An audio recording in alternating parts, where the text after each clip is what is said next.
Okay, so this is part two of how to generate leads using podcast interviews. And in part one, we went over, right, making sure that you're in front of the right audience. Number two, that you are creating that bold promise, that sense of urgency. And then number three, we were talking about the call to action, the lead magnet, right? Number three is the most critical, making sure that we are only sending the audience to one clear opt-in link, someplace that they have to opt into to give you their contact information. So often, right, what we find, right, is we want to send them to an email address. We want to give them a chance to just kind of softly nurture that lead, right? Softly follow up with us. But if you can have one clean, clear link that is an opt-in and spend some time, right, at the end of the interview or during the interview, when you're talking about this gift, this freebie, this bold promise, what's there for them, right? People always want to know what's in it for me. We're all a little skeptical, right? Because we've all, you know, we're just skeptical, right? As an audience, as consumers, right? We don't want to be sold to, but we know we want your information. We know we want the thing you just talked about, the tips that you just shared. But don't be afraid to be clear about what's in it for them. Right? When you sign up, when you go to needaguest.com, I'm going to give you free access to over 100 podcast hosts who are right now looking for guests to interview. And I'm going to give you access to that for free. Before I was doing Need a Guest and before we had Need a Guest and building and sending to our community, we had our pop-up podcast. I'm going to teach you right now 3 top best practices for making sure that number one, getting booked on great shows, where to find shows, and how to monetize those shows to grow your business, right? So I'm telling them, here's what's in it for you. Language we want to stay away from. Get on my email list, get on my newsletter list, learn more about my program, get my freebie, like insider language, opt into my lead magnet. I'm trying to think of what others like words that would just kind of be a turn off. Join my group, right? We want the results, but we don't necessarily want the how. And I was chatting with this recently. The more information we lead with in the front end, the quicker our optimism drops, right? When it starts to sound like work, right? Which the more information, the data, the how, right? Because we want to start to pour in, you're going to learn how to, you know, lose weight, right? We're going to count your calories. We're going to count your steps. You're going to have a gym membership, right? You're going to do the higher up the data, the information of like the lower the optimism. So our job on a podcast interview as a guest is to keep that optimism high. I can do this. You've done this. You've helped others do this. You've seen results. I can see results. Like really the information is in order to create enthusiasm and optimism that they should take the next step that they want to take. We want to create that urgency. Why now, right? If you miss out on this, you're going to miss right now, today. This is what's happening in the community. Don't sleep on this, right? This is what's happening in your body. Don't sleep on this. This is what's happening in your business, right? You want to create that sense of urgency. But we also want to eliminate kind of insider lingo, right? Nobody's all that excited waking up in the morning going, you know what? I'd love to have some more emails in my inbox. I'd love to be opted into some new newsletters. I want to join a new community that's going to suck all my time, right? Like you need to shift the energy away from like what's holding them back and start letting them that this is a gift.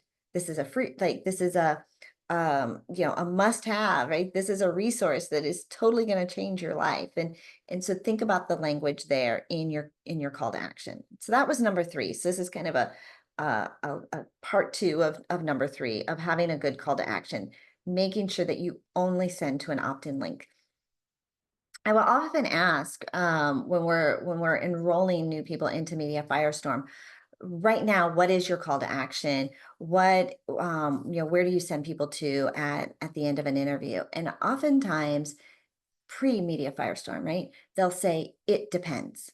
And I always say that it depends are for leaky businesses, which means you are leaking leads if it depends. For 1 year, I want you to be solid on making sure you have one call to action one lead magnet, one audience, one core offer, right? For 1 year. That's how you scale. When we're like trying a bunch of different things and we're testing out different messages and we have a lot of different opt-ins and we have a lot of different leads and we have a lot of different, like a lot is leaky because now it depends, right? Who am I talking to? Who's in the audience?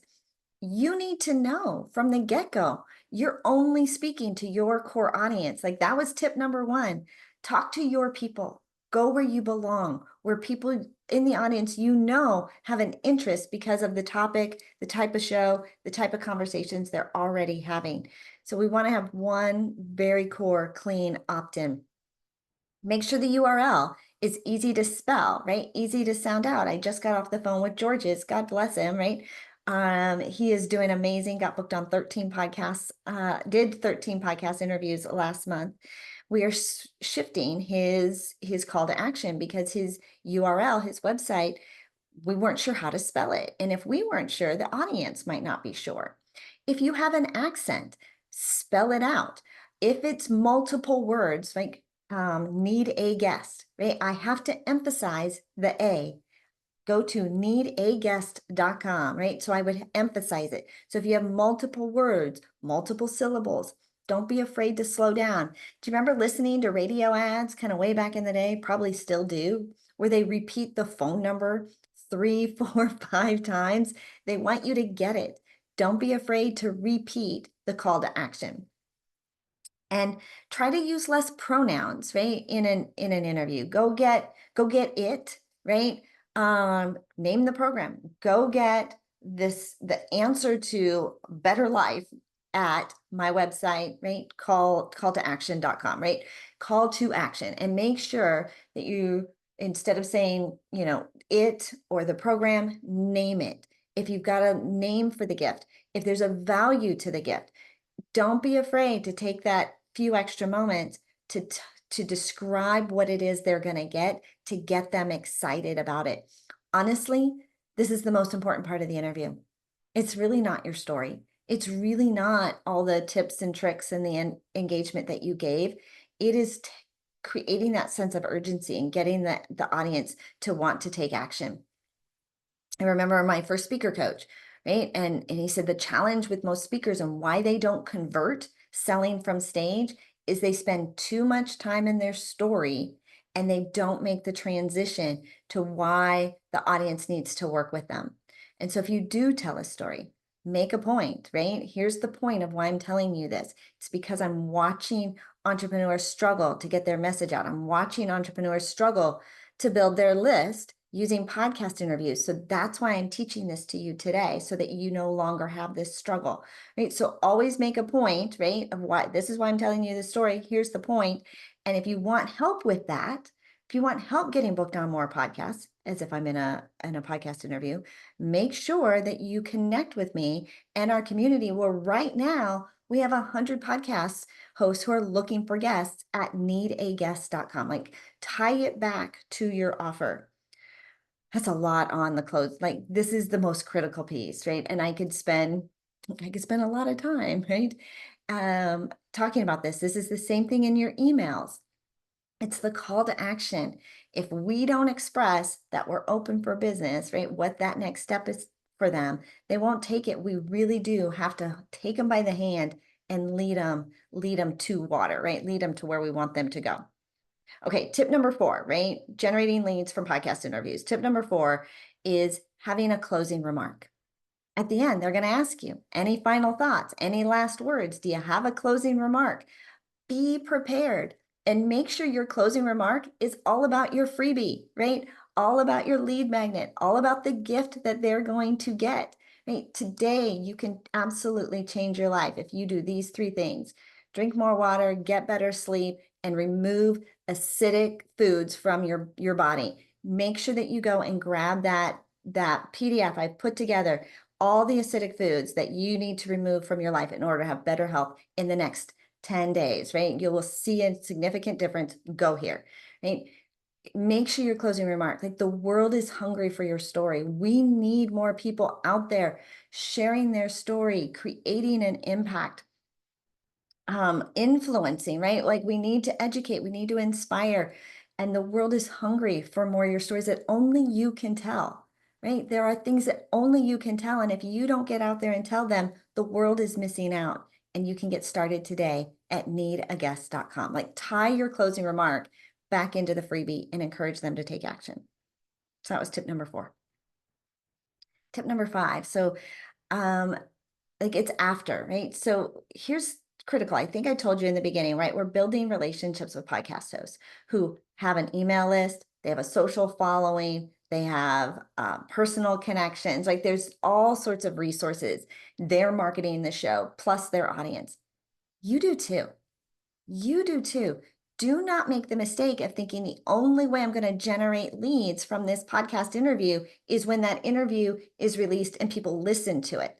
You have an opportunity also to promote the show, right? To share it on your social sites, share the link, promote it in a weekend email. Here's some great tips I gave away. Make sure you grab and listen to this. People can share it. People on your list could share that show with somebody not on your list. People who are following you on social media, right, might just kind of be following you, but there could be a hook, a tagline that gets them to watch that interview and share it with somebody they know that needs to hear it. So marketing and promoting your interviews, not only does it help create more search engine optimization, which makes it easier for people to find you when they Google you, right? It creates Google food. It also creates goodwill with the host. Maybe they'll invite you back to speak. Maybe they'll do something. They'll invite you to do something with their group. They'll connect with you in another way. But it also gives your audience, the people who already know you, like you, and trust you, a chance to share your message with their sphere of influence. So don't hold back. Don't sleep on promoting your interviews. And then my last one, number 6, is consistency. Consistently get yourself booked on podcasts every single week, 2 podcasts every single week. Once you get into that rhythm, right? It might take 30 days, 60 days, 90 days before they start releasing on a regular cadence, right? Because at first you're recording them, but they're not necessarily being released. So we might go the first 30 days of actually booking interviews. Then the next 30 days, we're actually recording interviews. And then the 90 days is when those podcasts really start dropping and create that consistent momentum and exposure and visibility for you. So stay the course. Stay the course. Book 2 interviews every week. And 60, 90, 120 days, you're going to start to see that rise up of leads. Because once that interview is out, this is why podcasts are better than radio interviews. If I interviewed you when I was in broadcasting, if I interviewed you on my radio show and you weren't listening to that show, you didn't happen to be in the car right at the time that I was interviewing you, you never heard that interview. It was live. It was in the moment. There was no replays. Podcasts are forever, right? You will always have that link to be able to share. People will always be able to find you. Somebody could hear you next week, next month, next year. Podcasting is one of the most powerful ways, if almost the most powerful way, when you start to really think about the longevity, it's evergreen, the social reach, the shareability, the fact that you can repurpose it, like all the things. When you think about generating leads and marketing and getting in front of your audience and elevating your brand and creating credibility, when you really think about that, being a podcast guest is probably the number 1 best way to generate leads. If it's not working, give yourself a checkup, right? Don't go with feelings, go with facts. How many podcasts am I booking on, right? Am I getting in front of the right audience? Have those podcasts, am I consistently connecting and putting out getting booked on 2 podcast interviews every week? Am I creating a sense of urgency as the guest? Do I have an opt-in only lead magnet call to action that I'm giving away out of that interview? Do I have a closing remark that ties it all together and wraps it up? Am I promoting those shows? Am I consistently doing that? Just check yourself, right? And follow the facts, because the facts is where the data is, right? And we can use data for feedback, to tweak, to get better. What do I need to do more of? What can I improve on in the thing that I am doing? But I will tell you, the only way to fail is to quit. There's no such thing as failure here, only feedback. Leverage the feedback and just get better, right? Analyze, tweak it and analyze. What can I do? How can I get better? How can I improve every step of the way? So I hope that was helpful. Can't wait to see your success. Everybody here is cheering for you. We all want you to win. Go out there, share your story. The stage is yours. Cheers.